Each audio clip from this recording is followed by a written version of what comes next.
Start ಆಯಿತು. ಅಲ್ಲಿ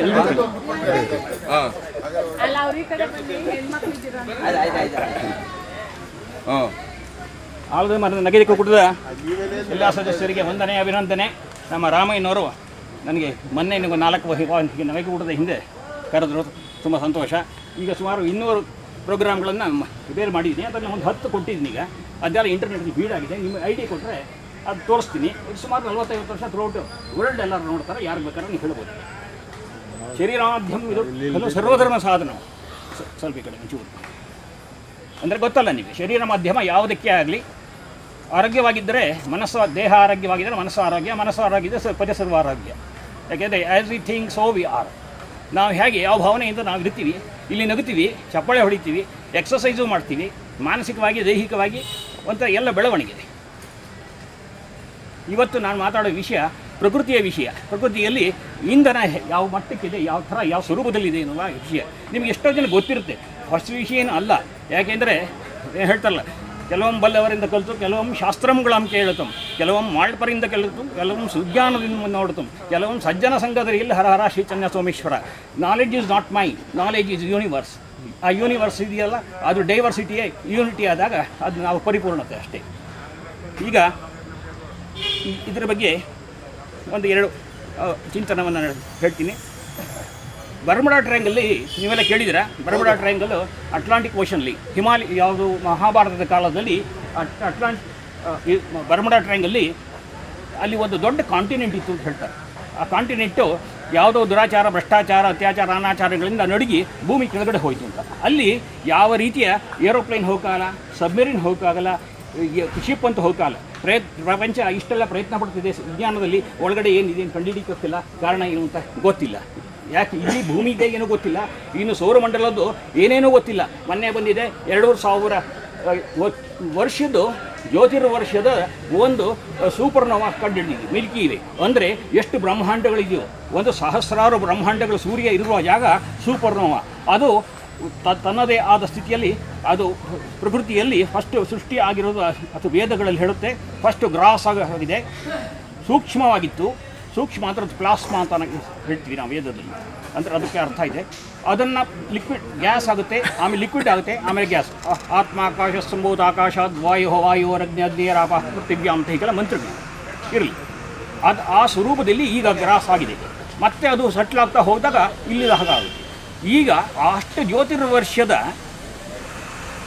light ಇಲ್ಲಿ ಬಂದಿದೆ ಅಂದರೆ ಅದನ್ನು ಕಿಲೋಮೀಟ್ರಲ್ಲಿ ಬರೆಯೋಕ್ಕೆ ಆಗೋದೇ ಇಲ್ಲ. ಯಾಕೆಂದರೆ light speed 1,86,000 miles per second ಇನ್ ಹೇಳಕ್ಕೆ ಎಷ್ಟು ಪೇಜು ಎಷ್ಟು ಇಲ್ಲ ಸಾವಿರ ತನಕ ಬರೆದ್ರೂ ಅದು ಪೇಜ್ ತುಂಬೋದಿಲ್ಲ. ಅಂದರೆ ಅಷ್ಟು ವಿಜ್ಞಾನ ಇರುವಾಗ ಇಲ್ಲೇ ಇರೋ ಜ್ಞಾನವನ್ನು ಕಂಡುಹಿಡಿದಿಲ್ಲ. ನಮ್ಮ ತಲೆಯಲ್ಲಿರುವ 2 ಲಕ್ಷ ಕೋಟಿ ನ್ಯೂರಾನ್ಸ್ಗಳ ಬಗ್ಗೆ ನಮಗೆ ಗೊತ್ತಿಲ್ಲ. ಯಾಕೆಂದರೆ 2-3% ವಿ ಆರ್ ಲಿಮಿಟೆಡ್. ಅನಂತವನ್ನು ಈ ಶಾಂತವಾದ ಮನಸ್ಸು ಕಂಡುಹಿಡಿಯೋಕ್ಕಾಗೋದಿಲ್ಲ. ಇರಲಿ, ಈಗ ಇಂಧನ ಬಗ್ಗೆ ಇವತ್ತು ಹೇಳ್ತೀನಿ. ಇಂಧನ ಪ್ರತಿ ಕ್ಷಣದಲ್ಲಿ ನಮ್ಮ ದೇಹದಲ್ಲಿ ನಡೆಯುತ್ತಿರುವ ಶಕ್ತಿ, ಅದು ಹೊರಗಡೆ ಹೇಗಿದೆ ಅಂತ ಹೇಳ್ತೀನಿ. ಆ ಬರ್ಮುಡಾ ಟ್ರಯಾಂಗಲಲ್ಲಿ ಏನಿದೆ ಅಂತ ಇವತ್ತಿಗೂ ಕಂಡುಹಿಡಿಯೋಕ್ಕಾಗಿಲ್ಲ ವಿಜ್ಞಾನ.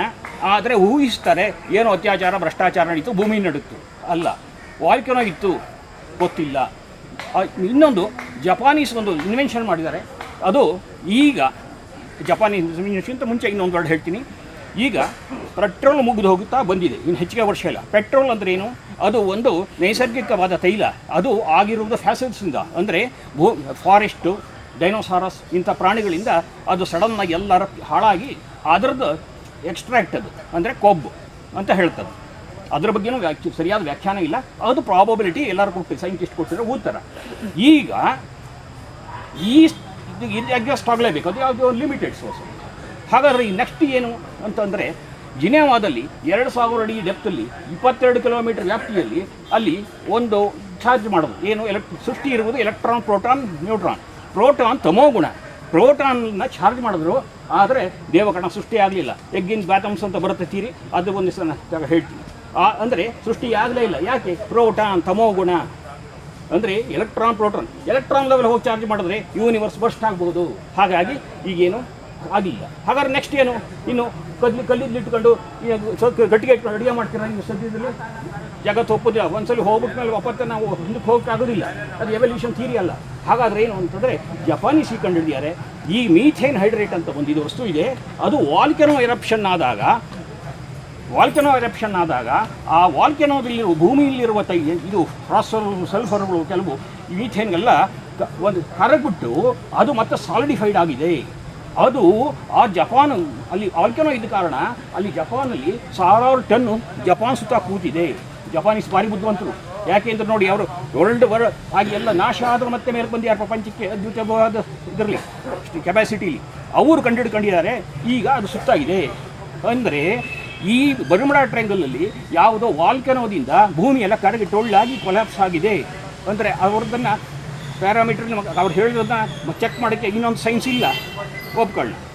ಆದರೆ ಜಪಾನೀಸ್ಗೆ ಸೋರ್ಸ್ ಇದೆಯಲ್ಲ, ನಮಗೆ ಸೋರ್ಸ್ ಇದೆಯಾ ಅಂದರೆ ನಮಗೆ ಪ್ರಪಂಚಕ್ಕಾಗುವಷ್ಟು ಫೀಡ್ ಮಾಡೋಷ್ಟು ಸೋರ್ಸ್ ಇದೆ ಈ ಮೀಥೇನ್ ಹೈಡ್ರೇಟ್ ಅಂತ ಹೇಳಿದ್ನಲ್ಲ, ಅದನ್ನು ಕ್ರಯೋಸಾಯಿಲ್ ಅಂತ ಹೇಳ್ತೀವಿ. ಅಂದರೆ ಆ ಗ್ಯಾಸ್ ಎಲ್ಲ ಅದು ಲಿಕ್ವಿಡಿಫೈಡ್ ಆಗಿ ಸಾಲಿಡಿಫೈಡ್ ಆಗಿ ಅದು ಭೂಮಿಯೊಳಗೆ ಕೂತಿರುತ್ತೆ. ಅದನ್ನು ಕ್ಲಾತ್ ರೇಟ್ ಅಂತ ಹೇಳ್ತೀವಿ, ಬರ್ನಿಂಗ್ ಐಸ್ ಅಂತ ಹೇಳ್ತೀವಿ. ಅಂದರೆ ಅದು ಗಾಳಿ ತೆಗೆದುಬಿಟ್ರೆ ಎಕ್ಸ್ಪ್ಲೋಡ್ ಆಗಿಬಿಡುತ್ತದೆ. ಅದನ್ನು ಕ್ರಯೋಟಿಕ್ ಸಾಯಿಲ್ ಅಂತ ಹೇಳ್ತೀವಿ. ಯಾಕೆಂದರೆ ಅದು ಸಮುದ್ರದ ಆಳದಲ್ಲಿ ಒಂದು ಟೆಂಪರೇಚರಲ್ಲಿ ಕಂಪ್ರೆಸ್ ಆಗಿರುತ್ತದೆ. ಒಂದು CFT 164 ಸಿಲಿಂಡರ್ ಆಗುತ್ತದೆ. ಒಂದು CFT 1 ಅಡಿ ಬೈ 1 ಅಡಿ ಸಾಯಿಲ್ಗೆ. ಅಂದರೆ ಅದು ಈಚೆಗೆ ತರೋದು ಹೇಗೆ, ಮೇಲೆ ತರೋದ್ರೆ ಎಕ್ಸ್ಪ್ಲೋಡ್ ಆಗುತ್ತೆ. ಅಂದರೆ ಒಳಗಡೆನೇ ಹೋಗಿ ನೈಟ್ರೋಜನ್ನ ಮಾಡಬೇಕು. ಈಗ ನಾನು ಮೊನ್ನೆ ಇದಕ್ಕೆ ನಮ್ಮ ವಿರೂಪಾಕ್ಷಪ್ಪನವ್ರ ಜೊತೆ ನಾನು ಅಂಡಮಾನ್ಗೆ ಹೋಗಿದ್ದೆ. ಅಲ್ಲಿ ಲೋಕಲೈಟ್ಸ್ ಹೇಳಿದ್ರು, ಚೈನಾದವರು ಒಂದು ಐಲ್ಯಾಂಡ್ ಹೊಡೆದಿದ್ದಾರೆ, ಕ್ರಯೋಟಿಕ್ ಸಾಯಿಲ್ನ ಶಿಫ್ಟ್ ಮಾಡ್ತಾ ಇದ್ದಾರೆ ನೈಟ್ರೋಜನ್ ಲಿಕ್ವಿಡಲ್ಲಿ ಅಂತ. ಅವರು ಎಲ್ಲರಿಗಿಂತ ಬುದ್ಧಿವಂತರು. ನೈಟ್ರೋಜನ್ ಸಾಯಿಲ್ನ ನೈಟ್ರೋಜನ್ ಲಿಕ್ವಿಡಲ್ಲಿ ಅದನ್ನು ಶಿಫ್ಟ್ ಮಾಡ್ತಾ ಇದ್ದಾರೆ ಅಂತ ಹೇಳಿದ್ರು. ಆದರೆ ಸರ್ಕಾರ ಯಾವ ಗಮನ ಹರಿಸ್ಯಾರೋ ಗೊತ್ತಿಲ್ಲ. ಯಾಕೆ ಅಂತಂದರೆ ಅವ್ರು ಮುಂಚೆನೇ ಅವ್ರೇನು ಹೇಳ್ತಾರಲ್ಲ ಡ್ರ್ಯಾಗನ್ಸು, ಅದು ಕಷ್ಟ ಇದೆ. ಹಾಗಾಗಿ ಅಷ್ಟೇ ಅಲ್ಲ, 400-500 ಐಲ್ಯಾಂಡ್ ಅದು ಕಷ್ಟ, ಅದು ಮ್ಯಾನೇಜ್ ಮಾಡೋದು ಕಷ್ಟ ಇದೆ. ಅಲ್ಲಿ ಕೋಟ್ಯಾಂತರ ಟನ್ ಇದೆ ಅಲ್ಲಿ. ಅಂದರೆ ಪ್ರಪಂಚಕ್ಕೆ ಆಗುವಷ್ಟು, ಇನ್ನು ಸಹಸ್ರಾರು ವರ್ಷಕ್ಕೆ ಆಗುವಷ್ಟು ಅಲ್ಲಿ ಈ ಕ್ರಯೋಟಿಕ್ ಸಾಯಿಲ್ ಮೀಥೇನ್ ಹೈಡ್ರೇಟ್ ಇದೆ. ಅದನ್ನು ಉಳಿಸ್ಕೊಂಡ್ರೆ ನಮ್ಮ ದೇಶ ಪ್ರಪಂಚಕ್ಕೆ ಅತಿ ಅದ್ಭುತವಾದ ರೀತಿ ಕೆಲಸ ಮಾಡಬಹುದು. ಅಂದರೆ ಪ್ರಕೃತಿಯಲ್ಲಿ ಅಂತರ್ಯಾಮಿಯಾದ ಶಕ್ತಿ ಗಾಳಿಯ ಭೂಮಿಯ ನೀರಿನ ಶಕ್ತಿಯನ್ನು ನಾವು ಈ ಯಥಿಷ್ಠಗಳು ನಂಬೋದಿಲ್ಲ. ಈಗ ನಮಗೆ ಒಂದು ಹನಿ ಹಾಲು ಮಾಡೋಕ್ಕಾಗೋದಿಲ್ಲ, ಒಂದು ಹನಿ ನೀರು ಮಾಡೋಕ್ಕಾಗೋದಿಲ್ಲ, ಆದರೆ ಸನ್ಲೈಟ್ ಕೊಡೋಕ್ಕಾಗೋದಿಲ್ಲ. ಭಗವಂತ ಇಷ್ಟೊಂದು ಅಗಾಧವಾದ ಶಕ್ತಿ ಕೊಟ್ಟಿದ್ದಾನೆ ಅಂತಂದರೆ ಇದು ಭಗವಂತನ ಶಕ್ತಿನೇ ಇದು. ಅಂದರೆ ಹೀಗೆ ಈ ಶಕ್ತಿಯನ್ನು ನಾವು ಪ್ರಕೃತಿಯನ್ನು ವಿಕೃತಿ ಮಾಡ್ತಾ ಹೋದಾಗ, ಹಾಳು ಮಾಡ್ತಾ ಹೋದಾಗ ಈ ಶಕ್ತಿಯ ಉಪಯೋಗ ಆಗುತ್ತೆ, ದುರುಪಯೋಗ ಆಗುತ್ತೆ. ಅದನ್ನು ಹೇಳ್ಬೋದು ಅಂತಂದರೆ the whole manifestation energy is projection of that consciousness. ಆ ಪರದ ಶಕ್ತಿಯೇ ಇಲ್ಲಿ ಇರೋದು, ಅದೇ ನಮ್ಮಲ್ಲಿ ಇರುವುದು. ಅದನ್ನೇ ನಾವು ನಮ್ಮನ್ನು ತಿಳಿದಾಗ ಎಲ್ಲವನ್ನು ತಿಳಿದ ಹಾಗೆ. ಈಗ ಹಾಗಾಗಿ ಈ ವಿಕಾಸ ಏನು ನಿಲ್ಲುವುದಿಲ್ಲ. ವಿಕಾಸ ಅದನ್ನೇನೋ ತಪ್ಪು, ಅದನ್ನು ಬೇರೆ ರೀತಿಯಲ್ಲಿ ಯುರೇನಿಯಂ ಅಟಾಮಿಕ್ನ ತಪ್ಪು ಇದು ಮಾಡಿದ್ರೆ, ಉಪಯೋಗಿಸಿಕೊಂಡರೆ ಅದರಿಂದ ಆಗುವುದು ವಿನಾಶ. ಹಾಗಾಗಿ ಅದು ಆಗಬಾರದು. ಈ ಸ್ವಾರ್ಥಕ್ಕಾಗಿ ಹೊಡೆದಾಗ ಅವನತಿಗಾಗಿ ಜಗತ್ತಿನೆಲ್ಲ ಹೊಡೆದಾಡ್ತಿದ್ದಾರೆ. ಅದಾಗಬಾರ್ದು, ಅದು ಉನ್ನತಿಗಾಗಬೇಕು ಅದನ್ನು ಈ 2-3 ತಿಳಿಸಿದ್ವಿ. Thank you. Good day.